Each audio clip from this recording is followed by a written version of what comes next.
Hey guys, welcome to Alumni Chat. I'm your host, Anthony Tucker, BHS class of 2007, and today we have a special guest. We have State Representative John Kane, Col-Hi Class of 1978. We are officially in session. I appreciate Representative Kane. He's in session right now down at the state capitol. Today's his off day, so we appreciate you sharing that with us. What was some of the feelings that came back to you when you came into the building today? Because we're in the original Col-Hi portion of BHS. Yeah, I walked right past my senior year locker as I was coming down here. It's funny. The first thing I thought of as I walked in, it just doesn't feel like it was as long ago as it really was. Walk in, I feel really comfortable in the building, even though it's changed quite a bit. But of course, I had my kids were in school here, not all that long ago too. But no, it's I've always been proud of the campus. I think the building looks really pretty and neat, and it's unique. I like that it's different than any other high school I've ever seen.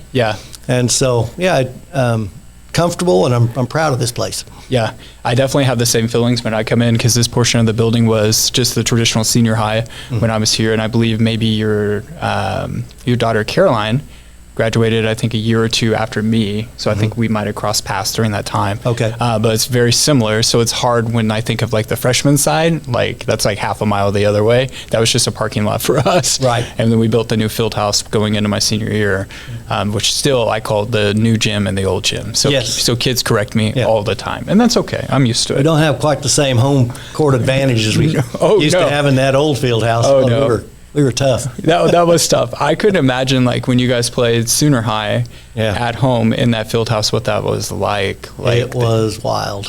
Yeah. It was wild. Because, like, during my era, we had greats like Noah Hartsock, that went on to BYU. Yep. We have a state runner-up with Coach Bart and Noah. But they'd have to lock the doors. The fire marshal would come down. It would get that serious during that kind of 2004 to 2007 era. And then when we moved in and the Brew Crew got lifted up, it kind of changed that dynamic a little bit. It definitely changed. I can remember I lived within walking distance of here at the time during the heyday of those Hartsock years, and I'd bring my kids, and we'd have to sit through 2 JV games and the girls game just to make sure we saw that varsity team play. They filled it up. And kids have no idea today of having, like you said, you have to be here early or it's going to get locked up. And those were some great eras for the Bruins. Sure were. What were some of the activities and sports that you participated in during your time at Col-Hi? I loved sports. Football. Yeah. I was never really particularly good. I got a little bit of playing time. Yeah. But I just loved the team, the whole concept of it all. Everybody has a job, and being part of a team was always just. Whatever we were doing was fun. And so I did that, and I wrestled. Yeah. I was a little better wrestler than I was a football player, and had a lot of fun, wrestled varsity for 3 years, and enjoyed that. I played a little baseball, ran a little track in the spring. So all the things. Just kind of typical at that time. Just went from one season to the next. Yeah. There was most people played multiple sports back then. Yeah. There wasn't a lot of specialization among high school kids. Our good athletes would play 2 or 3 sports most of the time. And that was pretty common during my era too. I kicked for the football team. Soccer was my primary sport. On the weekends, traveling the country, playing club soccer. But I love to be a part of things. And even though during that era was a tough era for the Bruins and mine for football, it was still being part of that team, to your point, and feeling connected to the community, right? So win or lose, you're still contributing back to your school and to your teammates, and holding each other accountable. Yeah, right? And it's just it's a little bit like my entire life, whether it's been my career, it's always been about relationships and who you work with and getting to know them, and you do that in team sports and business and now politics. It's always been the kind of the highlight for me. Yeah, you bring over some of those competencies you pick up along the way, those soft skills, right? Right. That, like, kids today, they don't want to answer the phone, so it's real scary to them. They think every call is a spam call, and it's like, no. Sometimes you have to be like, hey, or it's like your legislative assistant, calling your pages for this session, and it's like, hey, you got to answer. Like, this isn't text. Who was the most inspirational teacher or coach that you had during your time at Col-Hi? Boy, there's a pretty long list. And even thinking back as long ago as that was. But starting, with coaches, Tink Patterson was my football coach. He's still around Bartlesville. I run into him. Yeah. he's just just a wonderful man. And then I had wrestling coach Reagan Steele, who's an artist in town now. Yeah. And does some beautiful artwork. As a matter of fact, I have 2 of his paintings in my office at the Capitol. That's cool. That he did for me, one of the Capitol and one of our Price Tower, which I really, just cherish those. And a gift from Reagan, my old wrestling coach, and then Don Burt followed up with 1 year as my wrestling coach. Yeah. Those guys were great. Ram Gonzalez, that's a name a lot of us know. Yeah. He was a big influence on me. And then in the classroom, there was our American history teacher, George Love, he was legendary. Judy Allen, whose husband was president of Phillips Petroleum for a while, she taught her English class, and it was probably maybe the best true college preparatory class I had. But I had some other great teachers. English was a really good department. Yeah. And Judy Allen was there, but then Gene Simmons, he was in there, and let me see. Mrs. Kahn, she was a really good English teacher. Mrs. Wilson was a really good English teacher. I goes on, and I hadn't thought about a lot of that for years, but I saw some of my questions to get ready for today, Okay. and the memories started pouring back, and it's specific memories. What they told me while I was standing at their desk, and and things like that really meant a lot to me. Yeah, those little conversations that are seemingly insignificant that stick with you over the years, that unlock something for you along the way, and then we forget about them, and then next thing you know, it's like, oh wait, there was a reason why that I am the way I am today because of the great public educators that we've had along the way. And Bartlesville, like to your point, has just had a legacy of great educators here and throughout our district. If you could time travel back to the late 1970s, what words of advice would you give your younger self? Don't be scared of failure. Yeah. I think that I let that drive me. And I think I mentioned this one other time I was with you. And it's really, I think it limited sometimes I didn't try things because I was a little afraid to not be good or to look bad. But that's how you learn. And now I'm much more free to make mistakes now than I ever was back in those days. So that's a big one. Don't be afraid to try. Don't be afraid to ask any question. There's no dumb question, and it just feels like that when you're the one asking it. So those are the things that I think I really could have done better, and probably would have benefited me in my adult life if I'd started that earlier. Yeah. And the kids that are in attendance today during our live taping of this episode, they probably have no idea if I said Back to the Future and Marty McFly, like that's how we would travel back to the 1970s, or at least that's like how I want to envision it. I think, the same for me is like the kids today, and Chuck and I talk about this a lot, is that the pressure that's on them through social media, that societal pressure is so much different than the pressure on you versus the pressure on me or on your kids. It just changes. For instance, and you probably agree, some of it was just putting ourselves out there, willing to go up and help during an assembly or be part of student council, or like for us, we had an early version of Bruin Broadcasting that I was a part of with my buddy Jeff Neptune. It's just trying stuff out. And it's not always going to be great, right? But you got to get started somewhere. That's right. So what was your primary car that you drove back in the late 70s? I drove a 1975 Buick Century, and it was the ugliest pea green color, and it was a 4-door. There was nothing cool about my car, I can tell you that. But got me around. It got you. It was the early days of the catalytic converter, and it was a V6 engine. I mean, it was like 0 to 60 in a day and a half. So it was a big boat. It was, by today's standards, it would have, a big boat. But it didn't seem that big at the time. 6 miles per gallon, probably. With that catalytic converter, and we just started unleaded gas. Really. And people didn't want unleaded gas, and so they were trying to bash out their nozzle, the tank nozzle, so they could get the regular leaded gas in it and burn out their catalytic converter. We didn't like it. This is also the energy crisis during the late 70s. We had gas lines. We had some gas lines. That's right. This is also the era, and I remember a little bit about this. Speaking of Phillips Petroleum, we would have gas stations that were within our community across Bartlesville. Yes. It wasn't just on Highway 75 or main traffic thoroughfares. Right across the street. Yeah. You go get milk. Right here at 18th and Hillcrest was the gas station I probably used more than than any other. Yeah, which is now a parking lot, and now our friends over at K-Life. Yes, that's right. I remember going over there too. My dad worked there when I was probably about 5. Oh, no kidding. And then worked at Limestone, so I remember all those kind of communities. Yeah, they were all over. Little gas stations everywhere. And now they're just closing those down and going to bigger ones. Yeah.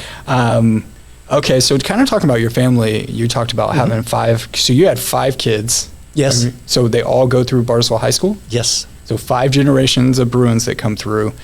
Speaking of your family and your background, because your family is a legacy family within our community, who has been the biggest influence within your family to kind of lead you down this path of service?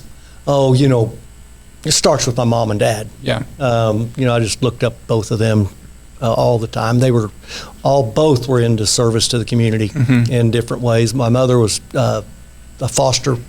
Our home was open to foster children all the time I grew up.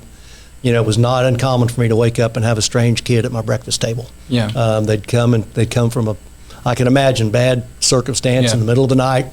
My mom was good friends with the DHS worker in Bartlesville, so she was trusted. And so it'd be a baby sleeping in a dresser drawer, or it might be a teenager. Yeah. So I saw that example. My dad was very involved community-wide, whether it was United Way stuff or, YMCA. Then the other would be my uncle Dick Kane, that has Richard Kane Elementary School named after him. He was just a genuinely great man that just watching him operate, and he was selfless the way he would help anybody. So those were probably within my family, those that I looked up to the most from that on the community service kind of standpoint. Yeah. And it's amazing when you have influences like that who are selfless, right? Because individual success, that's very important, but also contributing back to the bigger system and realizing that we're all just, one step away from potentially needing help. And so how can we just exude that love, right? And there's no substitute for just a great example, that you're watching them all the time and you're paying attention even when you don't think you are, because you're just seeing it every day. It's just, they weren't putting on a show. It was just who they were every day, and I was just watching them. That's how I feel about Earl Sears, our friend, Mr. Sears, is, just the way he led within Central, right? Yes. No one was ever a stranger to walk through those doors. That's right. Dating back to when he took over from being the shop teacher to principal, he always made me feel welcome and present. Even if he messed up your name, you still felt like you're like, I'll take whatever name that is today. Whatever name you want to call me, because I'm having a bad day today, and this definitely works out. Yes, that's right. So definitely those type of people in our community, and we've been so blessed. Especially being a community of less than 40,000, being our own little micropolitan up here, we've just been blessed with great, selfless people. We really have. That have defined the legacy of Bartlesville, and we hope that continues for generations to come. We sure do. So after you graduated from Col-Hi, what happened from there? I went to school at the University of Kansas, drove up to Lawrence, Kansas, which was also a little bit of a family tradition. That's where my father met my mother. Yeah. And then his father before him and his father before him are all KU graduates. All Jayhawks. Yep. So I was exposed to that early. We'd go up for football games, and my cousins all lived in Kansas City, where my mom grew up.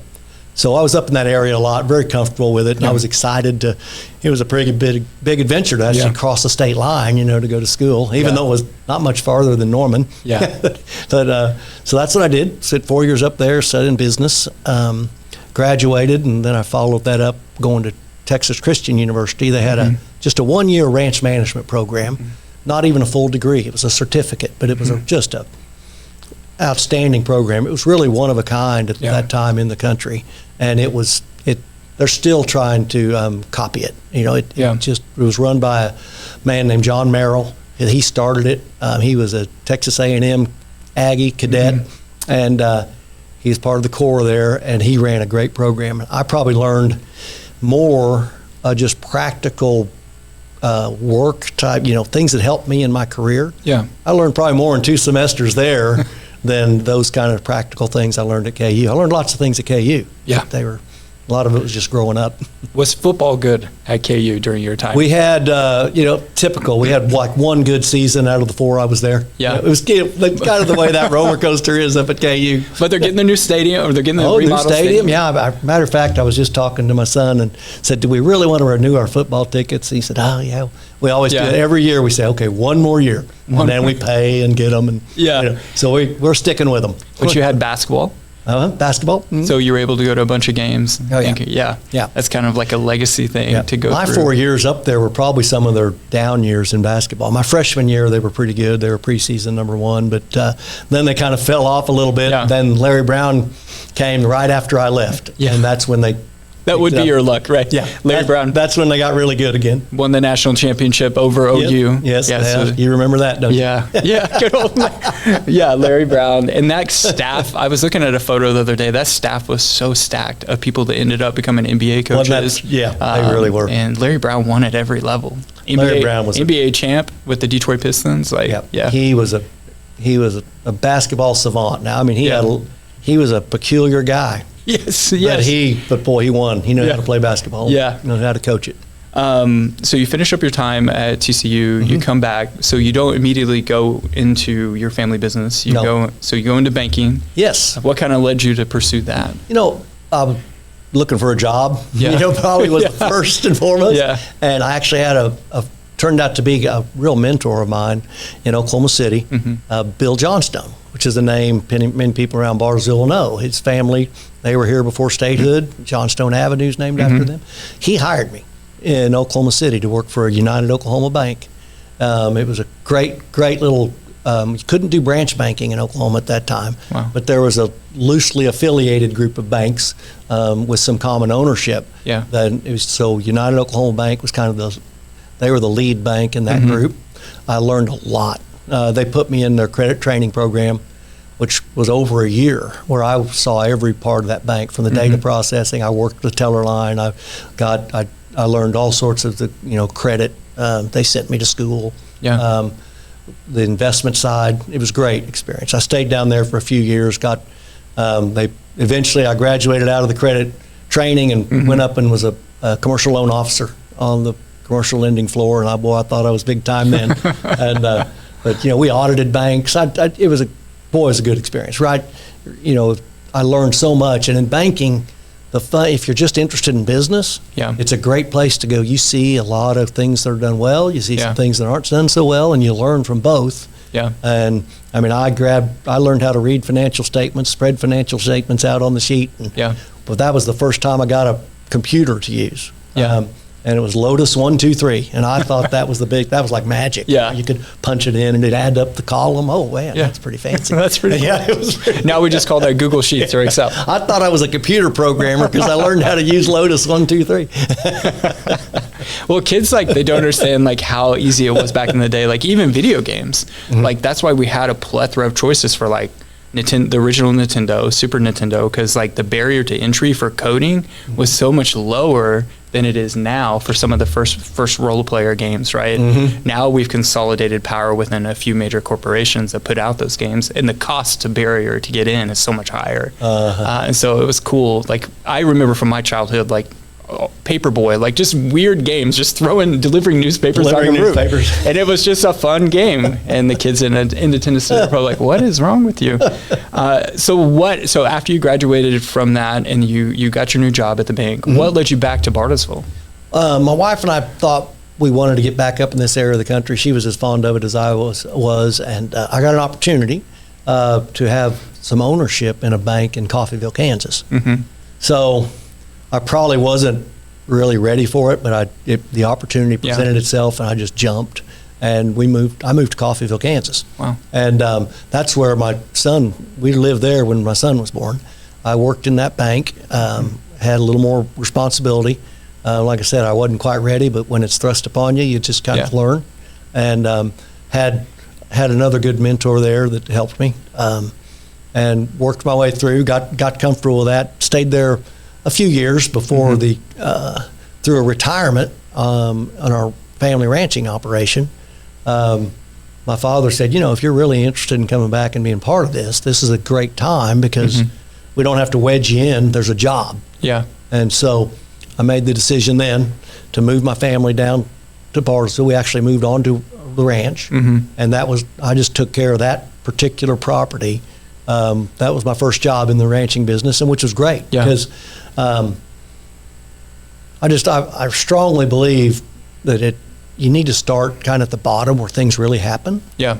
You need to know that well, and if you're going to earn the respect of the people you're eventually going to with and they'll work for you and answer to you, I think it's a great way to start, because they learn that you learn how to do the work right there side by side with them. Exactly. So I did that, and then it graduated up into more management as the years went by, and it just kind of evolved. Yeah, and kind of like what you talked about at the bank when you went through that program, right? You're doing every job, so you're learning the entire process. Yeah. So it's so much easier for someone to listen to you and trust you as a leader if they're like, all right, you've been through it. That's right. Right. You were just thrust in the position without any experience, or you're not willing to get your hands dirty, right? Regardless. So to me, that's so crucial. Yep. So throughout your time at Bartlesville, what makes Bartlesville such a viable option for young families looking to plant roots, like what you said when you brought back your family to Bartlesville? Schools. The schools have always been strong in the state, and that was one thing that brought me back. The culture.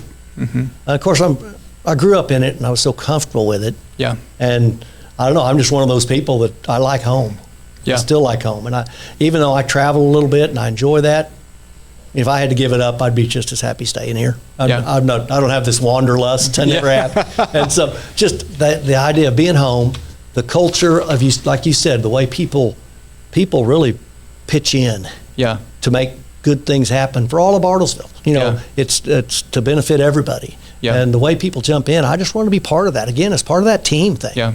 I mean, there's no place to learn leadership any better than in nonprofit volunteer situations. Of course. Because if you lead volunteers, you don't have the threat of pulling their paycheck away. Yeah. You have to somehow be a leader to motivate them to get the job done with something other than a paycheck.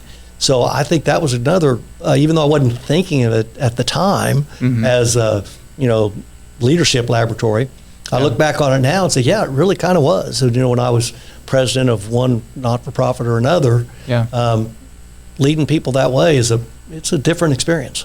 Yeah, I've been fortunate enough to serve on different nonprofits as well. And, my first one was on Main Street in Claremore when I'd finished my undergrad at Rogers State, and I was working for Rogers State in economic development, and I got placed. Somebody had left that position, and then you go in, and then you go in executive session, and then you're talking about the director's pay, and then you look at the pay, and you're like, oh my goodness, this is not very much. Like, they put their heart and their soul into it, because you have that perspective as well as, like you said, how you get those volunteers who can walk at any moment. That's right. And without them, you're not going to be able to support, in my case, support that business community downtown in Claremore without those volunteers, right? And they're the ones going out and helping you get those benefactors, right? You get the large ones, right? Those are normal. Those are really hands-on relationships that you kind of handle in-house between your board and your director and the staff. But the other ones, that comes from their connections, the relationship side, definitely. That's right. How do you think your leadership style has changed since starting there at the bank, coming home to the ranch, and now being in the State House? I think I've probably gotten a little more collaborative. I realize at my age now that there's a lot more that I don't know than I do know, and my opinion's not always right. Yeah. And even though I would have said I believed that when I was 35, I don't think I believed it as much as I do now. So I think that's important. I'm a better listener. Yeah. That's a great leadership tool. Yeah. Be able to listen and really,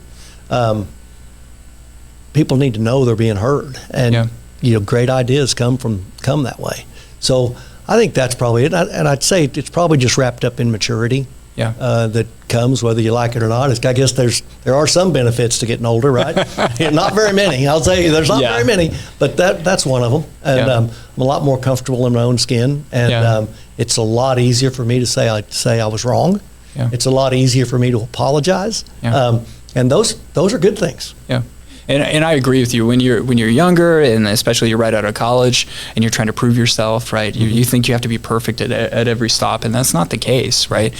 The sense of growth and maturity, to your point, is being able to admit, hey, I got this wrong, or I misread the room, or we had the wrong people in this situation, but that doesn't matter about them. It matters about me because I put them in their situation, right? How do we go from there? And I think that takes maturity and understanding that people don't expect you to be perfect. And anytime you're in a public leadership position, especially an elected position, you're going to have people with unrealistic expectations at the end of the day, and you're not going to make everybody happy. But as long as you're moving forward and self-reflecting on yourself and your approach to everything, I think that you can be happy and look yourself in the mirror and be okay. Yep. Absolutely right. So before you were, okay, I got to ask you this, because then you're from, so late 70s, this always comes to mind. So Dinks was not Dinks, right? It was A&W. Yes. My father-in-law has told me this, and I'm like, I don't believe you. It's always Dinks. But I see the photos, like I see the historic photos, right? The black and white photos, and I'm like, okay. So what was that like? Was it a drive-in? Yes, just an A&W drive-in. And we didn't go there very often because, quite honestly, we didn't eat out like we do now. We wouldn't eat out once a week. My mom cooked.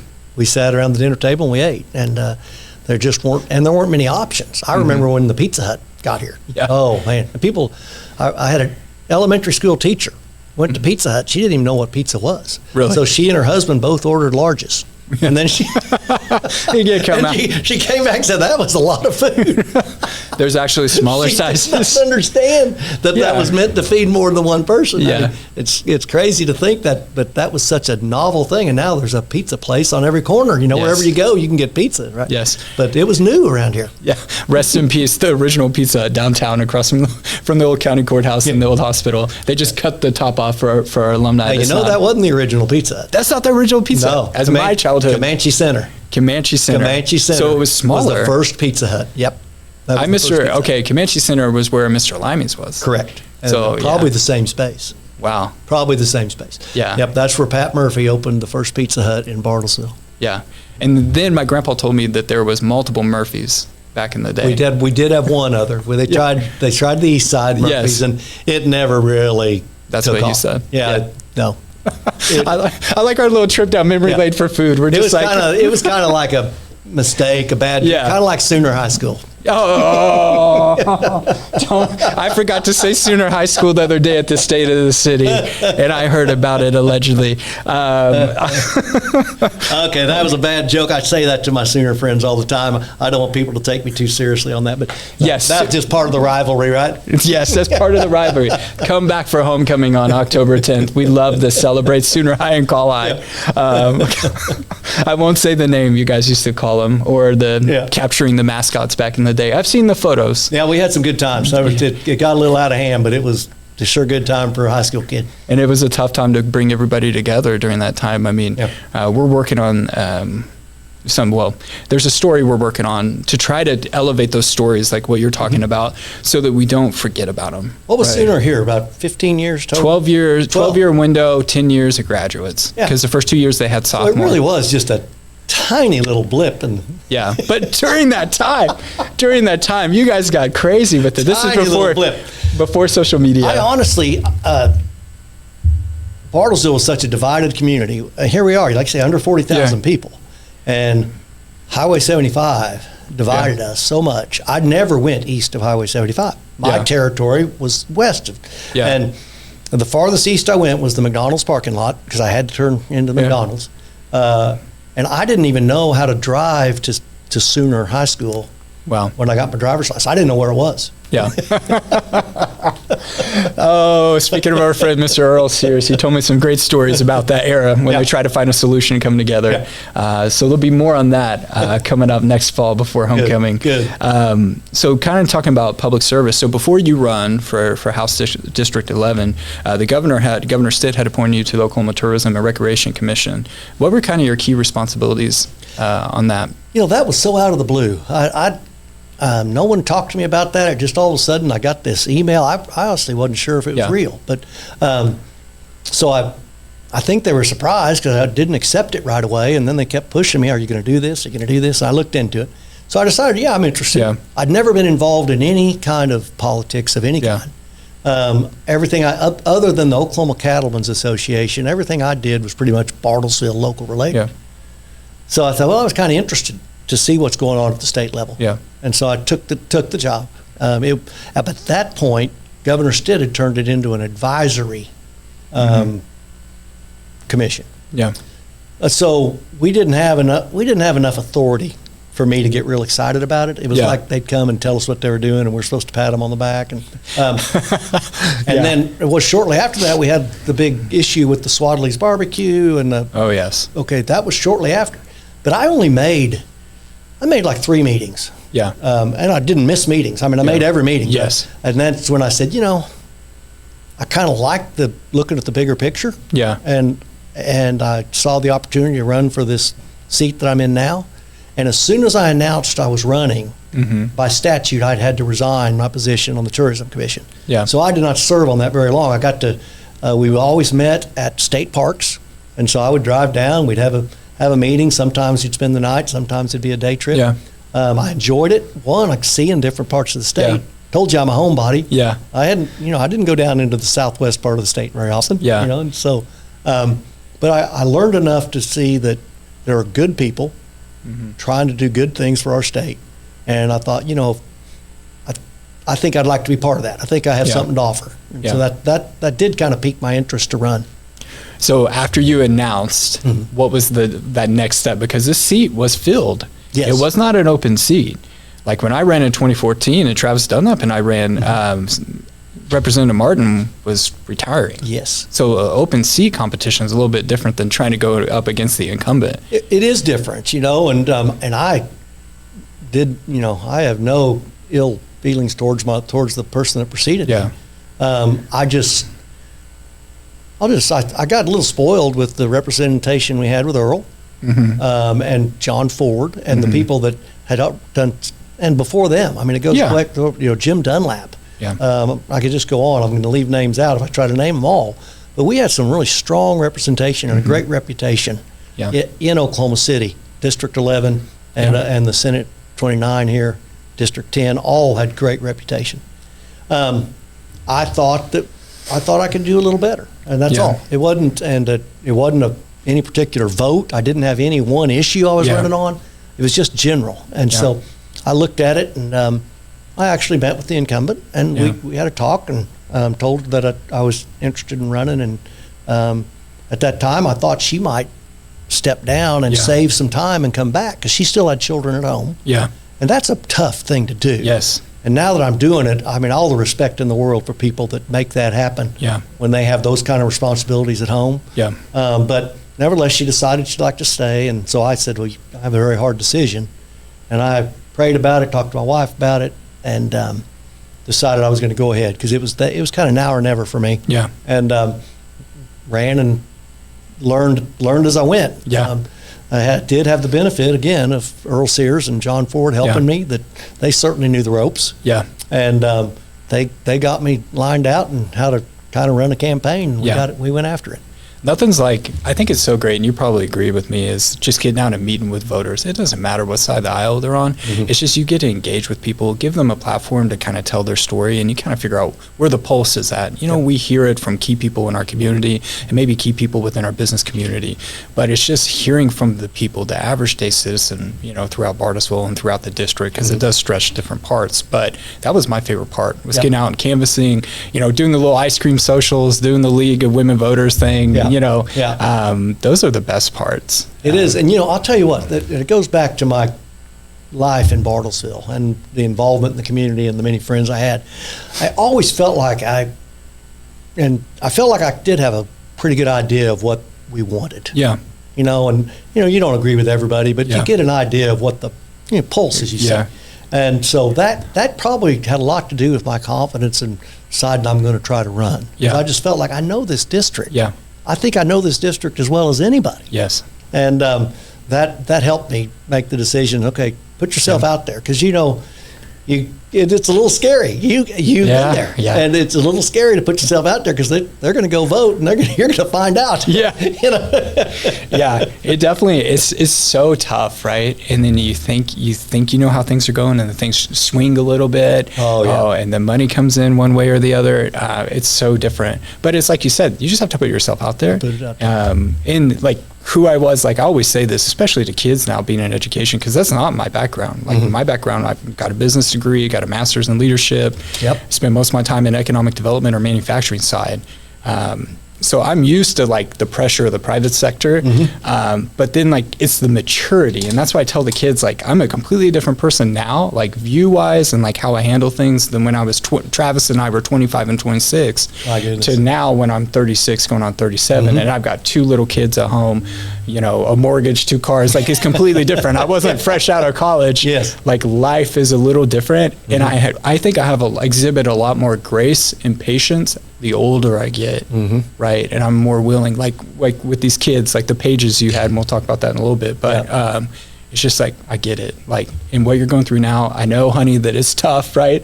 But you're going to push through it, and it's going to be okay. And this is going to seem like a little anthill along your journey to whatever you want to be. Yes. And if you fall a little bit short, it's okay. You know, just keep pushing. So, I agree more. So you win. When was that moment you let it sink in and be like, okay, John, like I got it. Like I'm an elected state official. Was it the governor's ball?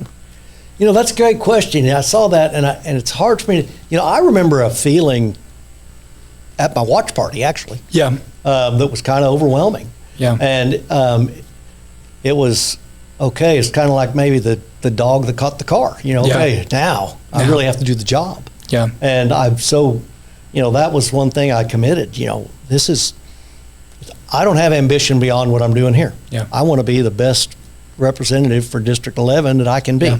I don't want to be any higher office. Yeah. And so I got focused on that. Yeah. And then the learning process began. And so I said, probably right then it hit me, because it was like elated and then, okay, got a little scared. Yeah. So I started meeting with people immediately after I won, and getting ready to go down that fall. And then when you get down there and you get your little pin and you get your badge and you make it into your first caucus meeting, and you're with all these people that you don't know yet, but many of them are going to become incredibly close friends in a short amount of time. I remember having a moment down there in a caucus meeting going, yeah, this is going to be all right, because I just have been so impressed with the quality of people I get to work with every day. I mean, dedicated people, many people like me that don't have ambition beyond this, on both sides of the aisle, who just want to make Oklahoma better. And it's just it's a inspiring atmosphere to have people pulling together or working against each other, thinking they're doing the best for the same cause. Yes. That's okay with me too. Yeah, that's okay. That's okay with me too. Yeah. So it's been really good that way.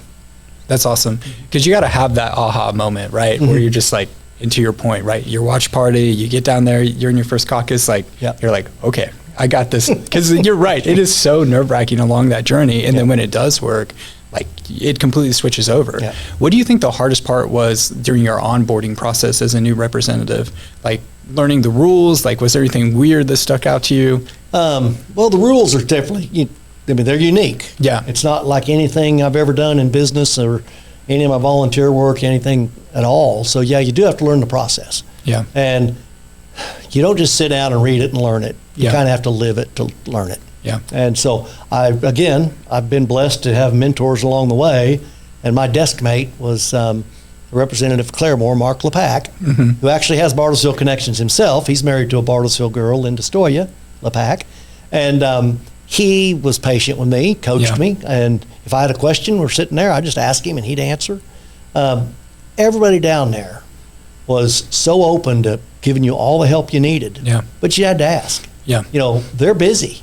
And they're not going to come around looking for things to do. But if you have a question, they'll drop everything and help you.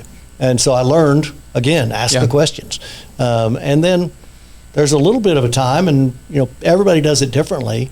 But the way it worked for me was I was kind of quiet and listened and watched before I was jumping in with both feet trying to make a lot of noise. Yeah. That was what worked for me. I mean, everybody has to do it the way they're comfortable. Yeah. And there's a lot of ways to skin the cat. Yeah. But that's what I did. Yeah. And my first year, I ran a few bills, but I wasn't grabbing the microphone a lot. Yeah. I was learning, and then I felt like my second year, boy, it really made. Then I felt much more comfortable. I still won't say I was completely there yet, but I was much more comfortable, and accomplishing a few more things and getting asked my opinion of more things, which I always appreciated. And then Then, of course, coming in this for my third year, other than taking on the budget responsibilities, which is a whole new learning curve. Yes. But as far as the processes and how the committee structure works and the rules on the floor, I'm very comfortable there now. Yeah, because now you're vice chair of appropriations and budget, as well as vice chair of a joint on appropriations and budget, and then you're on education oversight, because I know we were talking about a bill the other day, last time we were on campus. So what is that like being in leadership on those committees? I'm in more rooms than I used to be in, which I love. And I even said that I've never asked for a job down there. I've never said I want to be chairman of this or I want to do that.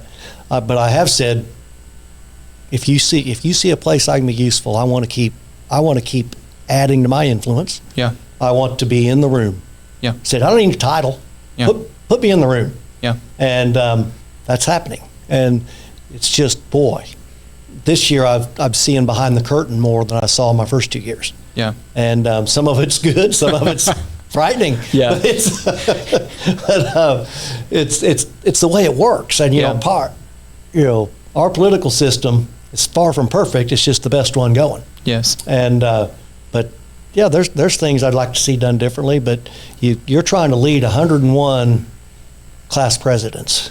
Yes. Yes. They all, from all different communities, from everywhere. They're all leaders. At some level. Yeah. And to try to herd them and get them together and cooperate. Yeah.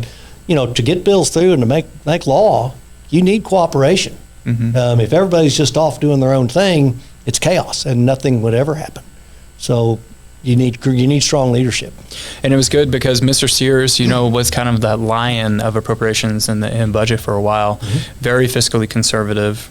Same thing when he was in leadership here at BPS at Central. Followed the same principles that he took down the Capitol. Yep. So it's good to have that mentor, like you said, and then having that desk mate. That completely changes things. Yes, when you have somebody that you can lean on. What are some of the most bills that made an impact on you that you were a part of that you feel really proud of? Well, I'll be honest. I'm still proud of a bill. I had a constituent request, a small ranching operation. They produced their own beef to sell at farmers market. And there was some regulation, no reason to get too far in the weeds on it, but there was some regulation that made no sense. And it was just basically saying, we're going to make you pay us $500 a year. Yeah. And, they're selling small amounts of hamburger and traveling around. I mean, that's a pretty big chunk for them. And so they asked me to look into it. So, I didn't know what I was doing, but I found out who was supposed to be enforcing the rules, who was collecting the money, who was benefiting from the money. By the time I'd run everybody down, it turned out nobody thought we needed this. So I got a bill written, and we got rid of that first year. And it was it wasn't wide sweeping, affecting everybody in the state like some bills, but it sure affected the people I was asked me to do it and the people they deal with. I'm as proud of that bill as anything I've really been part of. Yeah. I've worked hard on. This is some work that follows up Mr. Sears, but we had our pension funds were in bad shape when Earl was down there. And he and some other people got together and they worked hard to try to build our pensions back up to where they weren't such a liability to us. And our pensions currently are pretty good. We've got a couple that are lagging, but pretty good. If it affects pensions, we need to pay for it up front. Yeah. We can't push that on the next generation or present where those pensions aren't going to fulfill the promise that they're made to fulfill, for 30 years down the road. We're still making these promises. So it sounds great. It's an easy thing to say, hey, we want to give everybody a cost of living increase. And I agree we need to do that, but we need to fund it when we do it. Yes. Not just knock the pension down. Yeah. So I get teased somewhat because I'm kind of a stickler for that every chance I get. So that's something I've taken, and that's because I went on the committee. My chairman was the same Representative LePac, and it was the Banking and Financial Services and Pensions Committee, and I got a real close look at it, and I learned a lot. Yeah. No, and I appreciate you taking that stance because I think so many times politicians will be like, hey, you know what? We're doing this, and then it looks great. Look here, but yet we're putting it down the line. Oh, yeah, you get the pat on the back. Yeah. Everybody that gets that raise, but somewhere down the road, someone's going to have to figure out how to pay for that. Yes, anything in government. If you can learn something from our federal government, that's it. Don't do that. Yeah, I was like I told you with the State of the City the other day. I made a joke about Doge because my kids watch Paw Patrol, and so they literally took rescue dogs and made them their first responders. And I said, "Do you think Elon has seen that?" And he's got like 13 kids, right? This might not be good for all of us in the room. But it is anything that we do as a government entity, right? Mm-hmm. Whether it's the state level, local level, whatever it is, federal level, that's taxpayer money. Mm-hmm. And so you have to be so conscientious of that be a good steward of those funds. And like you said, fund stuff up front, right? And the economic development stuff. And again, that's more in my background, but yet if we're going to make big promises to corporations, they got to follow through on those jobs that they're promising to bring, right? And those levels, what is the average salary going to be, right? That matters. Like when we look at the future of Bartlesville and communities like us, like Claremore, bringing up Claremore with my shared time there, what are we really doing to diversify that industry, right? And putting those taxpayer dollars to good use for economic development. And I know commerce, they do a lot of great things. They do. Aviation has blown up in our state. Aviation has blown up within our school system. We have a great program now within BPS. But I love to see that kind of fiscal conservativeness where we're just like, hey, how are we going to use those funds wisely? And I think everybody out in the alumni network's like, how do we be smart with that? That's right. You want to provide core services where that people expect. We want safe bridges. We want good roads. We want good schools, and we are constitutionally required to educate every child, and we're going to keep doing that to the best of our ability. We know we're falling short in some areas, and we're turning every stone. We're trying something new, and with the help of people like Chuck McCauley and leaders in Bartlesville Public Schools, there's leaders like that across the state, trying to work with, okay, what can we do? How can we help and make this better? And we're going to get there. I feel sometimes I get frustrated because people seem to think we're not doing anything. It just means we haven't seen results of what we're doing yet. Whether it's the high dosage tutoring for reading and things that we put in, the Inspire to Teach scholarships to fill up our teacher pipeline again. There's work being done, but Rome wasn't built in a day. It takes a little time, and some of these won't work. And we have to be prepared to put that one on the shelf. Let's pivot and find something that does. We're not going to get all the answers right now, but if we keep watching and learning and adjusting, we'll improve the system. And it takes local initiatives, right? We have our new teacher academy that we started a few years ago here at BPS. Whatever we can do, get those mid-career changes, people that have a bachelor's degree, but now they want to be in the classroom, doing stuff like that. We just started a partnership with Oklahoma Wesleyan University called the Future Educators Academy, where we're allowing juniors and seniors to, they can go to our partner at Tri-County Tech and go through their teacher prep program, as well as they can just go right into a classroom, get experience, and then take 3 core foundational classes from Oklahoma Wesleyan from their College of Humanities and Education.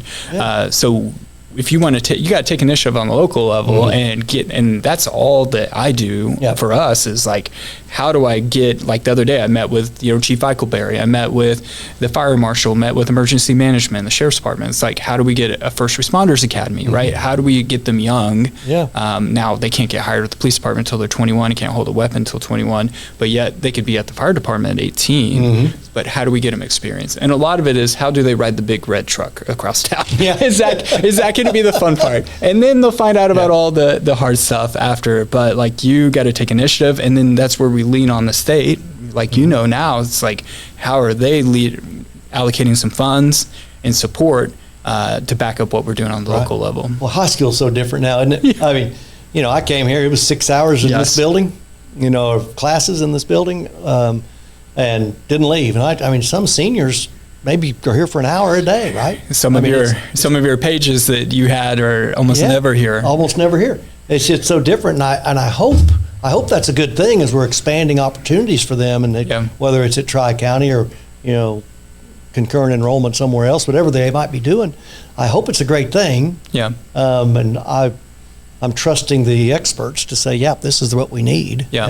But it's just kind of wildly different. It is a lot different. So we have our Bartlesville College Academy, which I thought about naming Col-Hi, but that would start some fights with our friends Sooner High. 12 years. 12 years, come on. So the Barnstable College Academy kids will be earning an associate's degree within 2 years from now. So the class of 2027 will have a group. They'll get their high school degree and an associate's when they walk across the stage at Custer. And so again, that's kind of looking back at history, historical context, and saying this happened here in this building before. Why can't it work now? So really excited about all those opportunities. I love that. I love that. But like people like Ava Dennis, who served as a page for you, she's that's a super intelligent kid, super bright young lady. Like she's still involved with tennis. So still having that connection that we had by being forced to be in 6 or 7 classes, but still feeling part of that big Bruin Bartlesville team, right? So kind of talk about the pages that you've already had. I know that we had 5 go through with you. It was a huge. Did you help drive that? You must have, right? Well, I had 0 my first 2 years. Yeah. So for me to work in my 3rd year, I have 5. It's been great. I mean, it's great. I love showing off, Bartlesville kids down there. I'm hoping to get some Collinsville or some Caney Valley kids in the future too. But, I love it. Yeah. You're sending me outstanding kids. The questions they ask, I feel like they're just more worldly or smarter than I was at 17, 18 years old. They sit in my office. They study the issues. They ask great questions. I was dragging Emma and Blythe were together. I was dragging them around to talk to other representatives. They had questions, and I would take them to the people I knew had the best answers for them, and they would get answers, and they were sometimes on the Democratic side. But they really want to know, and that's exciting to see. And I don't know if any of them have any thoughts of public office, whether they do or not. They do have an interest in public policy, because they're going to be here, and they're bright. You've sent some great ones down there. They're super impressive kids, and to your point, as Blythe Murray and Emma Perry, they both went to Girls State last summer. Blythe went on to Girls Nation. And all those kids are great in their own perspective or respective there. But it's to your point, like they don't have an interest in running. They don't have to have an interest in running for a public office later. But like you said, we all live here. We're all impacted by public policy. We should all care.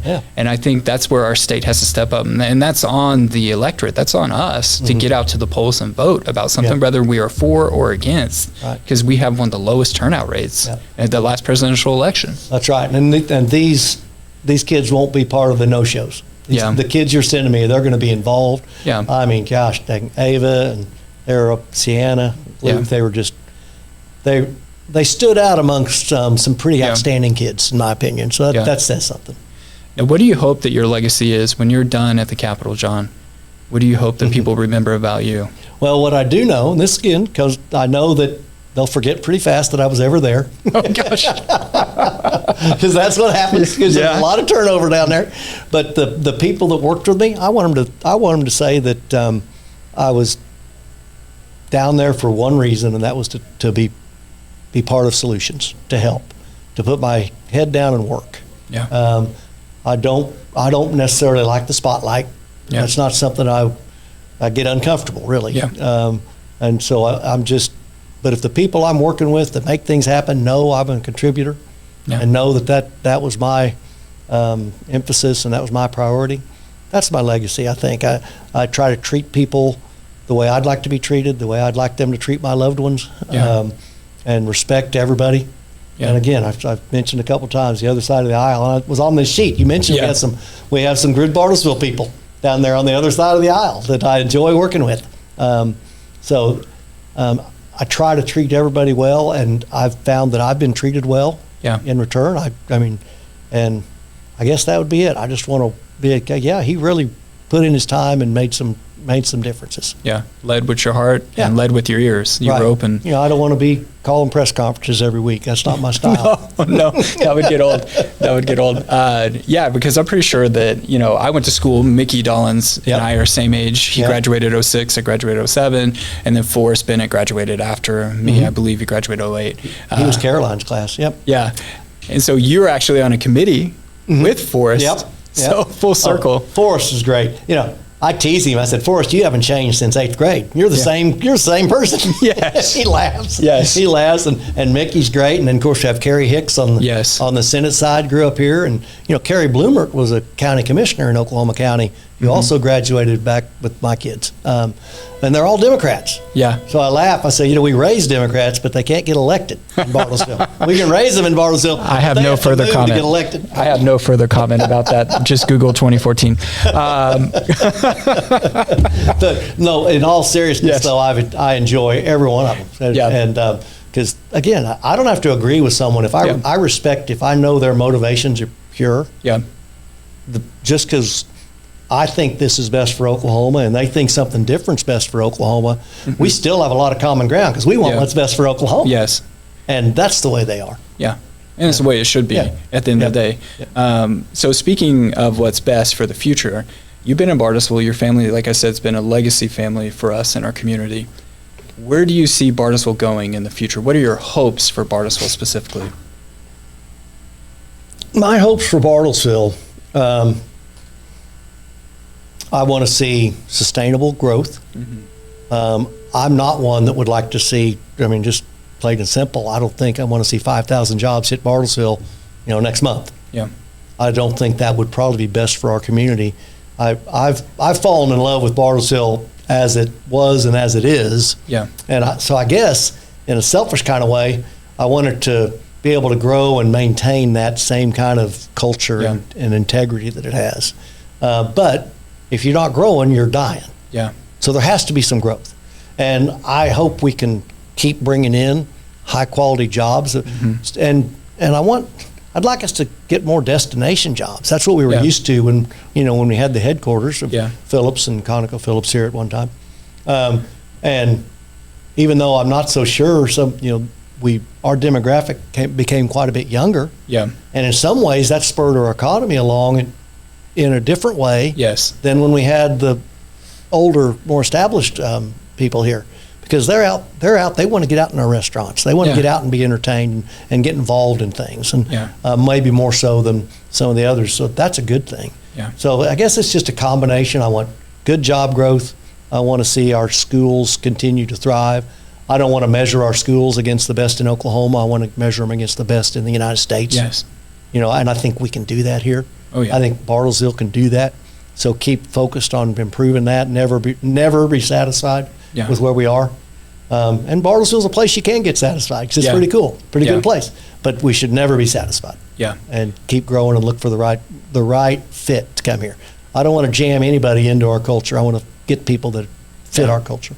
Yeah, and like I was saying the other day when I was talking to all the city employees, I asked, how many people graduated from Bartlesville High School, Col-Hi, and then I did forget Sooner High, to the happiness of Representative Kane here today, John. But so many, 80% of people in the room, they weren't from here. They didn't graduate here. Yes. But yet they chose to be here, and they're choosing to stay here and put their kids and their grandkids through our public school system and raising future Bartians that are going to be here. So it's so important to have that strong culture that people want to move and be a part of. And regardless of where they start, right? Regardless if they're coming with a college education or they've got a career tech certification, if they're starting from the ground floor and working their way up, they can do it here. They can still do it here. We have that support system to do it, and that's what makes Bartlesville great. And it keeps you away from the big city and all of that. Do we still have our issues? Sure, like anywhere else, right? I mean, we're still working through, you talked about the price tower, the whole world is hearing about that. That's a hard time. I get a lot of questions. I bet you do, John. And we get we have got a little trouble in our skyline right now, but you know what? We will see the sun rise on the price tower. We will see new owners. Yes. We will see it open and back to being a community space and a beacon of hope again. Yep. Because once you're here long enough, you know that, tough times don't stay, but tough people do. Right. And we can make it through it if we all work in the same direction. So I'm super excited for our future. And I love how, like you said, John, you don't have ambition for another office, at this moment. Right. Right. At this moment. Pretty sure it's going to stay that way. Okay. But like, you know, you're comfortable with who you are, you're comfortable with your principles and what you stand for and what you hope for. And I think that's what all we can ask of anybody, regardless of elected position or any leader, right? And that's something to be proud of. And we're super proud of you and how you represent our Bartlesville alumni. I owe it all to College High School. Let's go. Bartlesville, Oklahoma. Let's go, Col-Hi. Let's go. Okay, I will leave you on this. What was your go-to track? Did you have tape or? Oh. Like, what was the track you were putting in? School's out, or before the football game, it's time to get pumped up. Yeah, you know, I the stuff that was going on, you know, the Eagles were big, you know, Hotel California. Matter of fact, I remember Mrs. Kahn, my English teacher back then, we actually had to write a paper on what we thought the lyrics, you know, what that meant. And that was kind of a cool assignment. But the Eagles were big. I loved REO Speedwagon. Yeah. I liked them a lot. I liked Journey. And then I liked the Southern rock, you know, Leonard Skinner and maybe some Charlie Daniels band and that kind of stuff. But I like that too. But we were listening. The cassette tape had just come out as being the way to go. Yeah. The old 8-track, which had a lot of drawbacks, goes out the door, and the cassette, it was the way to go. And we could mix our own little tapes up and spend a lot of time doing that. It was fun. For me, the cassette was just the gateway because you could put the cassette in with like the audio jack and put it into your CD player or your phone back then, and then play your iPhone or iPod. Yep. So I almost forgot that whole thing. Oh yeah. But that was kind of like the gateway to. Yeah. But I do remember having tracks and having the big stereo at home and putting the tape in. Like there's something about that like tangible media that kids have completely lost today. Yeah, you're right. Where they just stream everything. I was like, it wasn't that simple. If it was a bad album and you bought it, like you're just kind of stuck with it. That's right. You'd make the mistake of buying an album for one song, and then you realize I don't like any other song on it. Or they might be lip singing. So there's a lot of that in the late 80s, early 90s that I learned in my childhood. Yeah. So, well, John, I appreciate you taking the time on your day off to come up here and to join us on Alumni Chat. I've had a great time. This is a great opportunity. Thank you. Thanks. Yeah. Thank you guys for joining in for another episode of Alumni Chat. We look forward to having you back for next one. Let's go Bruins.